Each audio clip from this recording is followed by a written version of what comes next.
This is your news source evening bulletin for today, Thursday, the 25th day of July in the year 2024.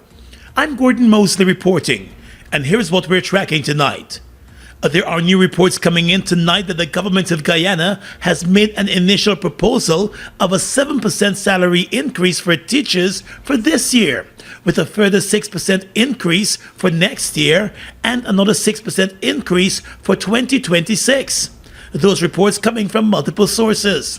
The counter-proposal by the government follows a submitted proposal of the Guyana Teachers Union, which is seeking a 39.5% salary increase for this year, with an additional 30% increase for each of the years 2025 and 2026. There has been no agreement on any of the two proposals, but the two sides met again today in their ongoing efforts to hammer out a multi-year agreement. Already some non-salary issues have been settled, but the salary increases appear to be the stumbling block. Following today's 5-hour meeting between the Education Ministry and the Guyana Teachers Union, the president of the union, Mark Light, said while there is some progress being made in some areas, the two sides have agreed not to divulge details of the meeting at this time. Both sides committed to not releasing details on the discussion, but I'd say that for the most part our discussion today went very well. And you can see that the members are hopeful, optimistic that in the short term we will have a signed agreement to share with the membership as well as the public. Light also declined to offer any comment on the proposal by the government, indicating that during the course of today's negotiations, there were a number of financial and non-financial matters that were not settled. The proposal put forward by the ministry, like I said, several areas they have to go back and get, because the union, when they propose certain things, the union might have said, well, we don't quite agree with this, and those are being reviewed. A performance-based incentive of 2% per annum, an annual health risk allowance of $25,000, and monthly internet and mobile data allowance of $10,000 to be paid to all teachers are among the other financial measures proposed by the GTU. When the union and the Education Ministry met earlier this month for their first round of negotiations following the end of that 75-day-long strike, it was reported that they had agreed on a number of non-financial measures. The next meeting between the government and the Guyana Teachers Union is set to take place on the 5th of August. More news coming up in just a moment.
Your own home is so much more than just 4 walls, floors, and ceilings. It's a lifetime of great memories and stories. Come talk to us and start your journey home today. Republic Bank, we're the one for you.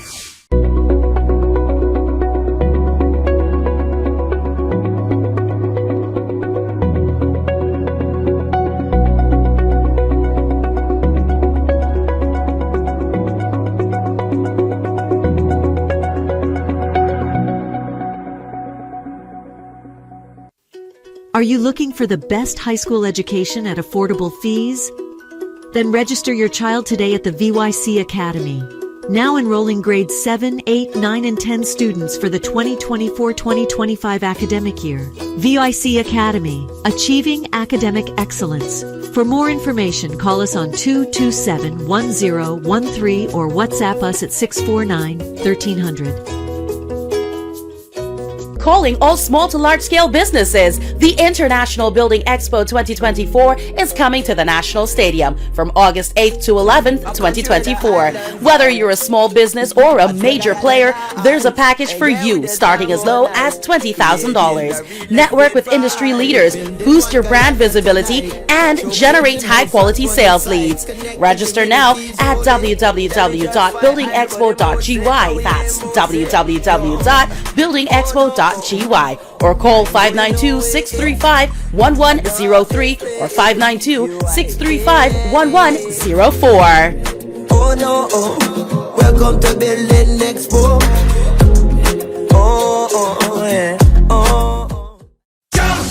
Jam, hello we jam and jam up. Hello we jam, hello we jam and jam up. Beat it like a fan.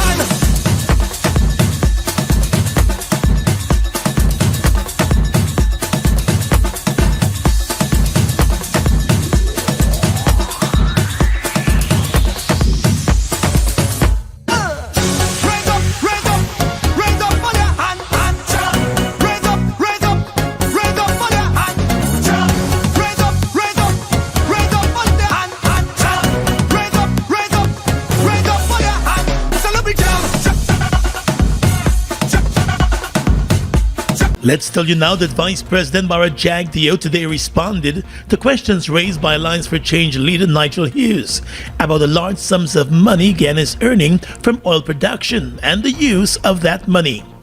In a social media post earlier this week, the AFC leader noted that Guyana is earning over $1.5 billion per day from oil production and sales, taking the annual earnings to more than $500 billion per year.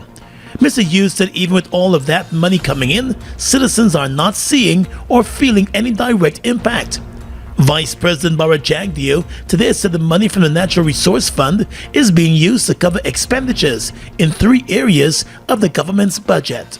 The budget for the health sector in this year is $129 billion. The budget for education, $135 billion. And the budget, the increase in wages and salaries from 2020 to now has gone up by $90 billion. So just let's take the $90 billion more. Don't take the past, how much we're spending on wages. Just the increase for the past 4 years. Guess how? That's $354 billion in this year's budget. Guess how much we're collecting from oil in the budget? $300 billion.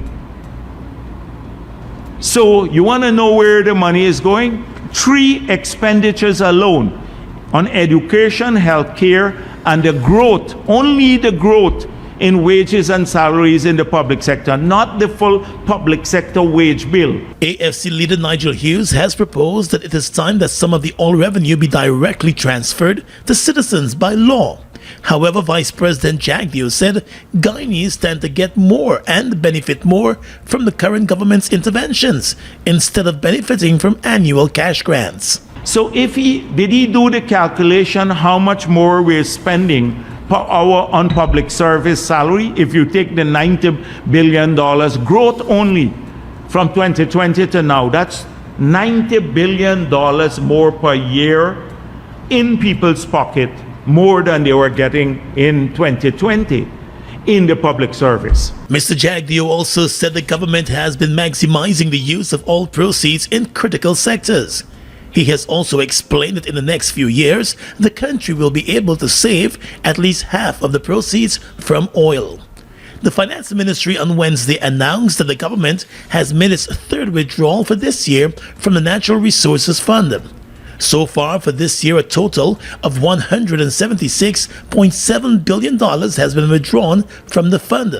Approval has been given for a total withdrawal of $329.8 billion for this year to fund budget programs and initiatives. While Guyana has received favorable ratings from the Caribbean Financial Action Task Force, CFATF, for putting strict measures in place to counter anti-money laundering and terrorism financing.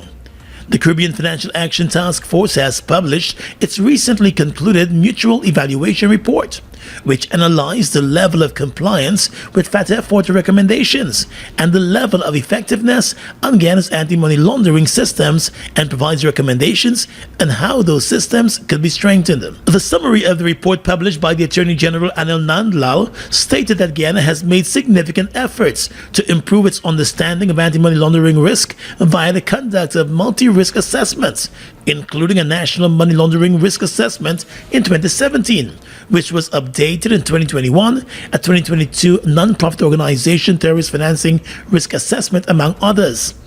Although the risk assessment on the extractive industries was not finalized and approved, the report noted that Guyana has made significant strides in the implemented activities and objectives contained within the National Policy and Strategy Plan to address identified risks, such as strengthening cooperation and coordination among competent authorities and the enactment of new as well as revisions to key legislation. However, the report noted that while Guyana has a strong terrorist financing legislative framework and a general understanding of the terrorist financing risk profile, there was no clear coordinated effort between the Guyana Police Force's Criminal Investigations Department and the Special Organized Crime Unit for the conduct of parallel money laundering investigations. In relation to terrorist financing offenses, the report stated that Guyana has had limited terrorist financing investigations with no prosecutions or convictions, and as such, the report was unable to determine whether sanctions for terrorist financing offenses were effective, proportionate, and dissuasive. Further, the report noted that the Bank of Guyana, the Guyana Gold Board, the Guyana Securities Council, the Guyana Revenue Authority, and the Guyana Georgian Mines Commission apply strong licensing, registration, and other controls at market entry, and in some instances during license renewal, to prevent criminals and their associates from owning, controlling financial institutions and designated non-financial businesses and professions. The report also noted that Guyana has demonstrated its ability to seek and provide international cooperation. However, the case management system could not demonstrate, the report said, that this was provided in a timely manner and taken the necessary measures to strengthen cooperation and coordination among law enforcement agencies responsible for the investigation of money laundering and terrorism financing.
Are you looking for the best high school education at affordable fees? Then register your child today at the VYC Academy. Now enrolling grades 7, 8, 9, and 10 students for the 2024-2025 academic year. VYC Academy, achieving academic excellence. For more information, call us on 227-1013 or WhatsApp us at 649-1300.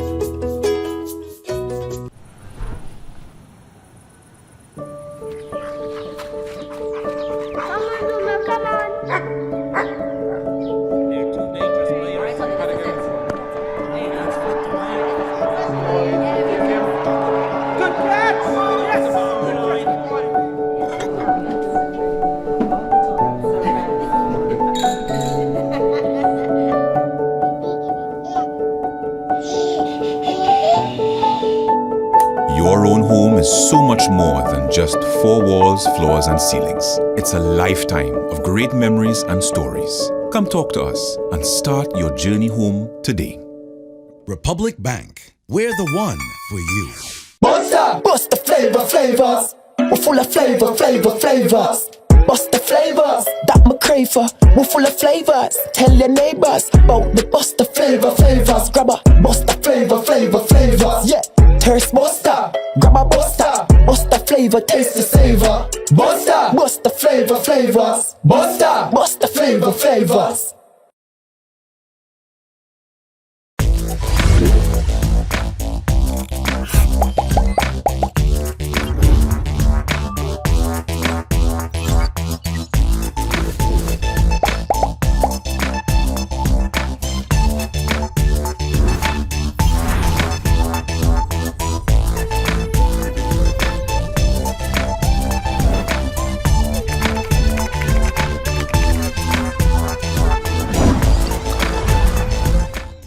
Well, as the government continues to face widespread criticism over the handling of contracts and the procurement process, with claims of families and friends of government officials being given preference, Vice President Bharat Jagdeo today declared that the government is putting its foot down on the practice.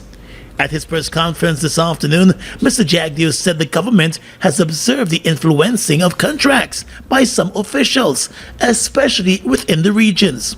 He traveled to regions 5 and 6 over the last few days, where he was peppered with complaints by residents.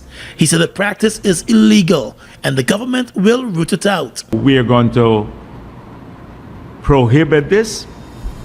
We've made it clear that government agencies and government officials, particularly if they're in positions of influence to steer the contracts, that they must first of all declare their interests, and secondly they must not participate in the bidding process if they're in some positions where they're directly involved in the adjudication and the award of the bids.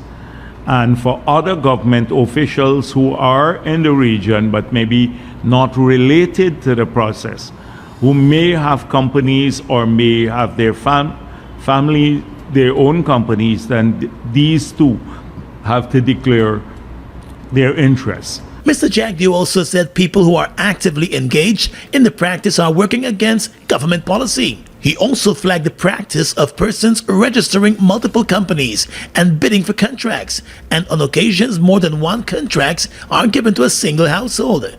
Mr. Jagdeo described that practice as totally unacceptable. Now that we have made that clear to both the regional administrations in these two regions and the contractors,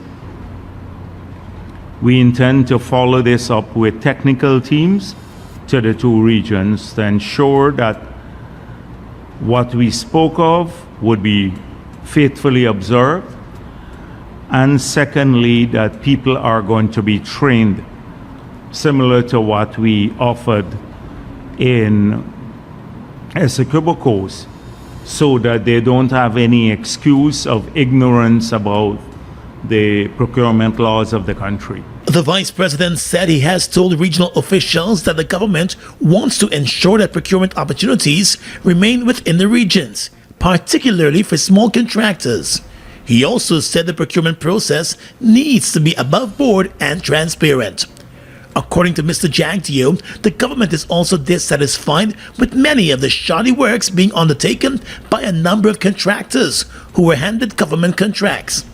Although regional officials have found themselves facing the brunt of the Vice President's concerns, the government has also been accused of thwarting the procurement process to favor contractors who have close ties to the government and government officials.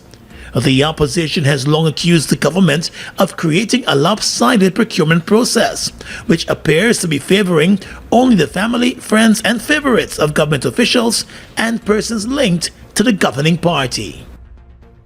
Let's tell you now that senior officials at the credit union of the Guyana Police Force are livid over the leakage of information concerning the accounts of senior officers of the Guyana Police Force. And they are moving to implement new systems for the custody of the accounting ledgers of the credit union. Assistant Police Commissioner Calvin Brutus is currently under investigation over allegations that have been leveled against him for financial impropriety. Mr. Brutus requested and was granted leave to allow that investigation to take place. His request was triggered after a number of deposit documents surfaced on social media, highlighting large sums of money that was allegedly being deposited into the credit union account of the senior police officer. At a meeting this morning at the credit union, the issue of the leakage of the information and the records of account holders came up for discussion. News source understands that during the meeting, a senior official of the credit union confirmed that the documents that made their way to the social media pages of activists were authentic. A source said during the meeting, the official expressed her disgust over the leak and blamed police officers based at the credit union for the leaking of information. According to sources, during that meeting, the official announced that she would be taking full possession of the keys for the office that contains the accounting ledgers and other accounting documents related to members, and anyone who needs access to the room would have to go directly to her. She said she will decide who has access to the room and warned staffers against doing anything else that could impact her accounting qualifications or bring her into any disrepute as an accountant. One staffer who was in the meeting said the meeting was extremely tense, with the official banging a desk multiple times while demanding better from the staffers and repeatedly warning them against leaking information from the accounts of members of the police credit union. The investigation into the claims of financial impropriety against Mr. Brutus is being conducted by the police force's Special Organized Crime Unit. There have been calls from the opposition and the Chamber of Commerce for that investigation to be independent.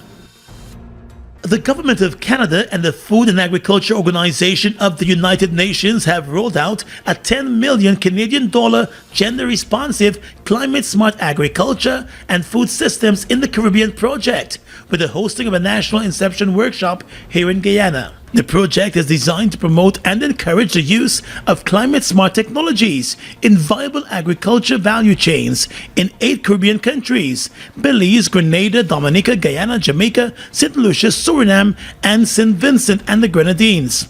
It will also focus on climate change and youth and gender constraints in value chains, while building capacity of value chain actors to allow for increased market access and increased income. At the opening ceremony of the National Inception Workshop, the Deputy Director and Head of Cooperation of the High Commission of Canada to Guyana, Adam Lawyer, said the project is being rolled out at a time when countries in the Caribbean are grappling with the effects of Hurricane Beryl, which left significant damage to the agriculture sector in the region. He also said the urgency of supporting countries to have sustainable and resilient agri-food systems is critical, and Canada is pleased to play a role. We support CARICOM's ambitions to increase the resilience of their food systems to disasters and to other shocks by augmenting domestic food production through climate-smart agricultural practices and reduced dependency on food imports. The Canadian official said with the support of its partners such as the FAO and the government of Guyana, Canada is confident that the regional project can make a valuable contribution to CARICOM's ambition of enhancing the resilience of its farmers to climate change while contributing to the economic growth in the region. The head of the Ministry of Agriculture's Department Planning, Natasha Birgit-Theonorine, said a multi-million-dollar regional project supports CARICOM's 25 by 2025 initiative. She explained that it aims to promote gender-sensitive and climate-smart agriculture practices while enhancing food security across the region. His Excellency President Ali said, "We cannot speak about food security without addressing climate vulnerabilities. Therefore, recognizing the vulnerabilities of the CARICOM countries, including Guyana, to climate change impacts, this project emphasizes resilience building in agriculture. More so, addressing gender disparities is integral to sustainable development, as women's active participation is crucial to enhance resilience, and productivity in the face of climate challenges. Meanwhile, the FAO representative in Guyana, Dr. Gillian Smith, said in Guyana the FAO will be working with the government and a number of agencies to roll out the project in keeping with Guyana's development agenda for agriculture and food systems. It was further explained that a significant focus will be placed on the governance aspect of value chains. We've been working as well in upgrading the strategies by providing inputs, access to inputs, plans to be able to produce better, to be able to employ technologies, appropriate technologies that can support these value chains and the stakeholders, as well as financing. In Guyana, we are promoting integration of agribusiness in the sector, and we're looking at the sustainable use of land management, or the sustainable land management practices, proper use of data, and strengthening data management so that we can use it to make strong and decisive policy decisions. At the end of the project, it is expected that market linkages will be fostered, allowing farmers and processors to connect to buyers both nationally and regionally. Hey Guyana, are you ready for an African explosion of culture as the African Culture and Development Association ACDA hosts Emancipation Festival 2024, featuring premier cultural acts from top Guyanese groups, South America, the Caribbean, and around the world. Come, let's celebrate the culture of our forefathers with African food, history, fashion, innovation at Guyana's biggest cultural festival. August 1st in the National Park. Gates open at 10 a.m. See you there. Around Bay, we all pull together. Calling all small to large scale businesses, the International Building Expo 2024 is coming to the National Stadium from August 8th to 11th, 2024. Whether you're a small business or a major player, there's a package for you starting as low as $20,000. Network with industry leaders, boost your brand visibility, and generate high quality sales leads. Register now at www.buildingexpo.gy. That's www.buildingexpo.gy. Or call 592-635-1103 or 592-635-1104. Oh no, welcome to Building Expo. Yeah.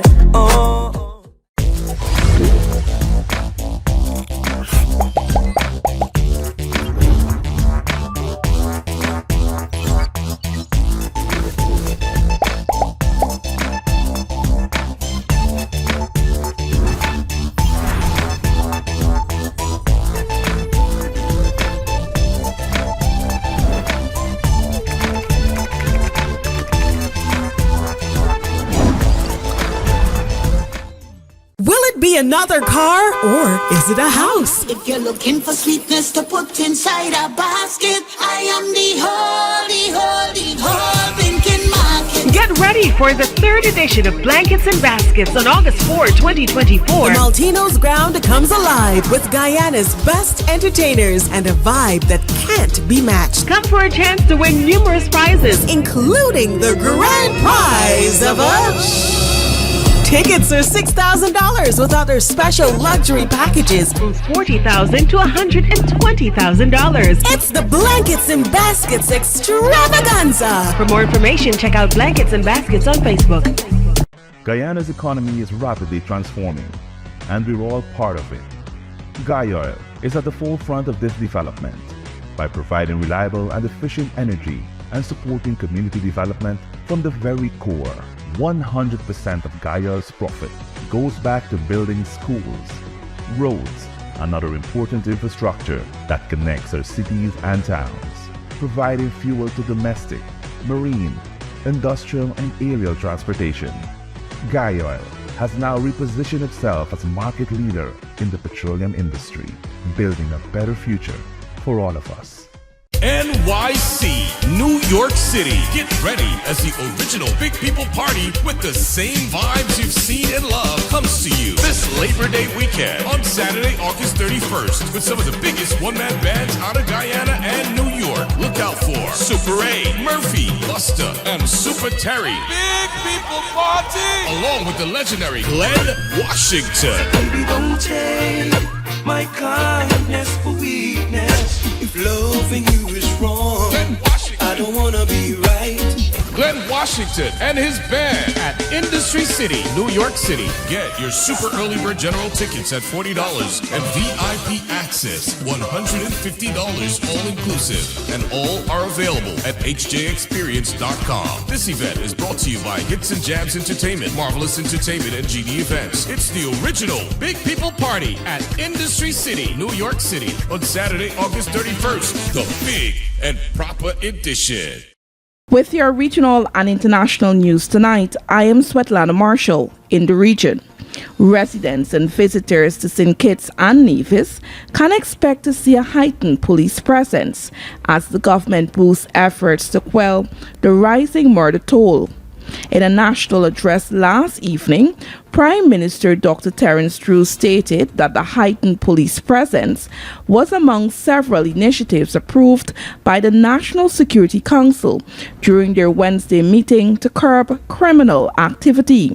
On Tuesday night, St. Kitts and Nevis recorded its 20th murder for the year when businesswoman Sandra Roberts was shot after being ambushed by two assailants near her home located in the New Road community. 4 men have been arrested in connection with Roberts' murder. Drew, who is also the Minister of National Security, admitted the country has a serious gang problem, noting that 12 of the 19 murders recorded before Tuesday night's incident were gang-related. Let's tell you now that warships from Russia's Baltic Fleet will make a port visit to Havana from July 27 to 30. Russian news agencies reported on Thursday, citing Cuba's defense ministry, the second such visit this year. The RIA state news agency said a training ship, a patrol vessel, and a refueling tanker would take part in the visit. Russian sailors are expected to meet the head of the Cuban Navy. Local residents would be able to go on board and have a look around the training ship. A Russian Navy ship and a nuclear-powered submarine turned into Havana Harbor last month. A stopover, the U.S. and Cuba said, posed no threat, but which was widely seen as a Russian show of force as tensions rise over the Ukraine war. Havana is just 100 miles from Key West, Florida, home to a U.S. Naval Air Station, and such visits are closely watched by the United States. And finally tonight, international news. U.S. President Joe Biden addressed the nation on Wednesday for the first time since dropping his re-election bid, saying he decided to forego personal ambition to save democracy in an Oval Office speech that contrasted with the rough and tumble campaign. BBC in a report said, shortly before the speech, Republican Donald Trump laid into Democratic rival Kamala Harris in his first rally since she replaced Biden atop the ticket, signaling a bare-knuckle campaign ahead of the November 5 election. Trump branded Harris a radical left lunatic after she had dominated the campaign the 2 previous days with withering attacks on him that pointedly raised his felony convictions, his liability for sexual abuse, and fraud judgments against his business, charitable foundation, and private university. Biden said he believed he deserved to be re-elected based on his first-term record, but his love of country led him to step aside. Biden, at 8-1, the oldest president in U.S. history, was greeted with cheers, applause, and music in the Rose Garden after the address, as his staff had converged on the White House for a viewing party. Trump was less kind, saying in a post on his Truth Social platform that Biden's speech was barely understandable and so bad. After spending much of the campaign attacking Biden as old and feeble, Trump, 78, now faces a younger candidate in Harris, 59, the first black woman and Asian American to serve as vice president. And that's your News Source Evening Bulletin for tonight. I'm Svetlana Marshall reporting and encouraging you to stay safe.